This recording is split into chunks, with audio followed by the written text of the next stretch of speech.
Now, to get an independent assessment of the survey carried out by Deloitte, OpinionWay, and 35 North, I have with me Tilewa Adebajo, is the CEO of CFG Advisory. Thank you so much for joining me on the show today, Tilewa. And I'd like to get your thoughts on this survey. Well, thank you very much, and good afternoon. I think, first of all, I think it's actually a very timely survey, and the findings are very interesting because it has cut across several African countries, Morocco, Egypt, Nigeria, Cote d'Ivoire, South Africa, amongst others, and Ethiopia. And I think the results are quite interesting across board. But I think in general, I think the results are quite positive in the sense that Africans have confidence in the way their governments are handling the situation. But the worrisome part of it is that about 60% overall of people think that the economy is not going to recover on time, and a lot of their future prospects of the economy and, of course, on their personal net worth, about 60% do not have that much confidence in the future because they think that in the near future things will be bleak. But it reflects quite an interesting perspective across the very good sample of countries. I like the sample that they've taken both from North Africa, West Africa, Central and South Africa. So it's very interesting, and I think the results are quite revealing. Tilewa, I would like you to speak to this question, talking about why perceptions matter. Because when you look at Africa, it has always been a case of perception. You know, when you talk about how investors look at Africa and whether they're going to come and invest or not, or when you in many aspects and areas where the perception of Africa has always been an issue. But I'd like you to speak to this and why you think it matters. Well, without a doubt, I think perception is what drives markets, and I think that it's people's future perspective of their perceptions on how markets will perform that they drive their investments. So if the perception of a continent's profile is positive, I think that will encourage investors, even if there might be some bumps here and there and a bit up and down. If the perception is positive, I think it keeps investors going on the long run. And I think that is why perception, I think, is very important.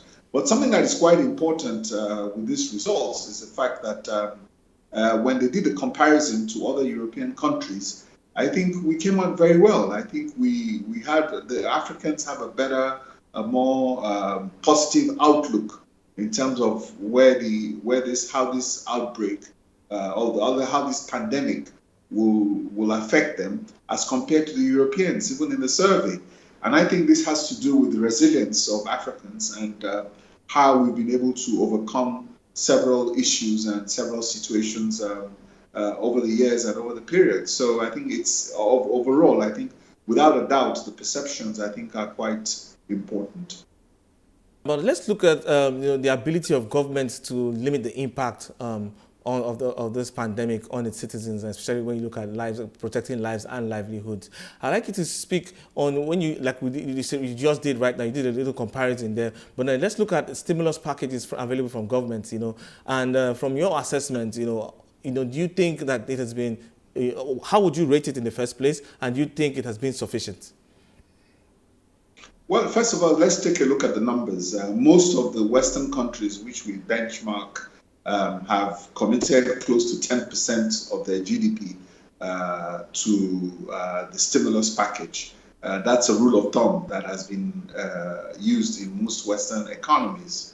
Most African countries, that number is maybe about 1% of GDP is the funds that they're committing to stimulus packages. Germany has done a lot more than that, but unfortunately in Africa, because of the limit of our resources, on average, we've been able to commit just about 1% of our resources into this pandemic in terms of a stimulus package. And if you take a look at the survey itself, it talks about and I think that is why you see that over 60% of people are not very confident about recovery post-pandemic. And a lot of people actually fear that they might lose their jobs or their or their personal net worth. That's about a 60% survey across 60% number across all these countries that were surveyed. But invariably, I think in Nigeria, for instance, we've seen all the stimulus package in terms of what the central bank has done, ₦1 trillion in terms of the stimulus for the whole economy, 500 billion specifically to the healthcare sector, and about 50 billion stimulus to households and SMEs. That's what we are doing here now, and a series of tax breaks have also been announced. But overall, I think you cannot compare what has been done in the Western economies at 10% of GDP compared to what we're doing at 1% of GDP. All right, Tilewa, as an economist, though, I would like to get your thoughts on the impact of this pandemic on trade. You know, we're seeing that the setback that hit the African Continental Free Trade Agreement, that we know definitely is going to kick off sometime early next year. But I'd like you to speak to, because now we're still seeing closed borders happening. We're still seeing trade not happen as much as it should be. We're still seeing, you know, disruptions to supply chains and across court, and how it's affecting different industries. I'd like you to speak to this point and also hear your views on how you think other governments should keep trade sacrosanct at a time like this. Well, that is going to be very difficult because you're working from a global perspective.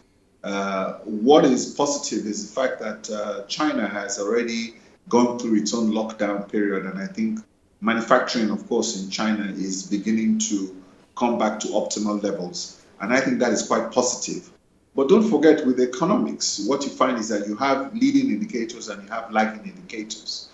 So I think we're all clear that I think towards the end of this year, I think we'll see a recession at the end of the year. And I think we've all agreed that is what we have to do, because quite clearly, I think the priority right now is resolving this pandemic. I think if we resolve the pandemic, everything else would follow suit. So the priority, unfortunately, now is not the economy, but the priority is to how to make sure that we can get a healthy population and this pandemic does not ravage the population. Because without a population, you cannot have an economy. Clearly, I think a lot of us have discounted all these issues into the projections till the end of the year. And what governments have to do now is to put in place what I would say contingency planning to be able to sustain their economies till the year end, you know, with the stimulus packages and all kinds of other arrangements and various breaks, tax breaks in terms of duty that can help alleviate the pressure and the disruptions from the supply chain you've mentioned. So it's something that we all have to live with, unfortunately. And if you can see what's happening with the European economies, the GDP numbers are not looking very positive. Historic drops in GDP.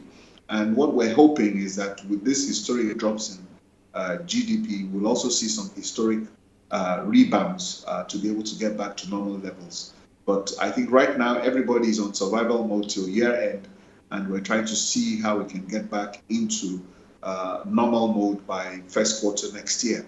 So I think in terms of the long term, I think people have put in contingency planning, and we're not expecting things to get back to normal until maybe first quarter next year. And I think that's where the planning is right now. And unfortunately, that's the way it is, because this is unprecedented in economic history. For me, it's protecting food security is important at a time like this. And when you look at many countries in Africa, they don't produce enough to feed their populations. And if you're having lockdowns and closures for this extended periods of time, we're definitely going to see it trickle down in food prices. And at the end of the day, it comes down to affect the last man, the common man on the street. And I'd like you to speak to this point, especially how you see things impacting in figures like inflation. I mean, definitely, I think without a doubt, one of the things that has happened is that international maritime trade has not stopped. I think those are essential services. I think trade still continues. Shipping is still being done as being considered as essential services. I think most of the disruptions you're seeing are within country disruptions. Internal logistics, I think, are being disrupted internally. But air freight, I think, is still very active and more active than so, because a lot of all the essential supplies to manage the health pandemics, the PPEs and the medication have all been flown all over the place. Shipping is still continuing. So I think in terms of the disruptions, most of the disruptions are internal, getting goods from within the ports into the hinterland, clearing that. Without a doubt, these disruptions in trade are going to be significant. In Nigeria, for instance, what we have seen is that the disruptions has affected food prices adversely. Food prices have gone up significantly as a result of all these logistic disruptions, and transport prices have gone up, despite the fact that we have a reduction in the fuel prices. We've not seen that because of a lot of all these internal disruptions to the logistics and the supply chain. Quite clearly, there is no doubt that that is going to have a negative impact on inflation, and we're going to see inflation rise as a result of that. And I think that has been factored in, that we'll look at inflation in Nigeria to settle at about 17% by year end. And I think after that, I think it should begin to come down significantly. I think we'll see a sharp decline in inflation and all these other numbers going forward. But clearly, the direct impact of this disruption will be inflationary. We've seen a lot of rate cuts to be able to create stimulus. But unfortunately, because of these disruptions also, we're seeing disruptions in economic activity, which results in reduced gross domestic products. GDPs are coming down significantly to get into recession levels. So it's a question of how we manage this again, because we have to understand that we're going into this downturn. We need to manage these downturns. We need to put the right stimulus packages in place. And more importantly, we need to be able to put the right actions in place to be able to stem the tide and know that we're going through a downturn, stabilize, and then look forward to coming back strong by first quarter next year, as I mentioned earlier. All right, then thank you so much for your contributions on the show today. Definitely quite an interesting perspective I want to think through. I'll be speaking to Tilewa Adebajo, is the CEO of CFG Advisory. And that's a wrap on Beyond Markets, and thank you so much for being a part of the show. Remember, you can watch the show at 5 p.m. West Africa time daily and have access to all episodes of Beyond Markets on our website. That's at cnbcafrica.com. From me and the team, enjoy the rest of your day.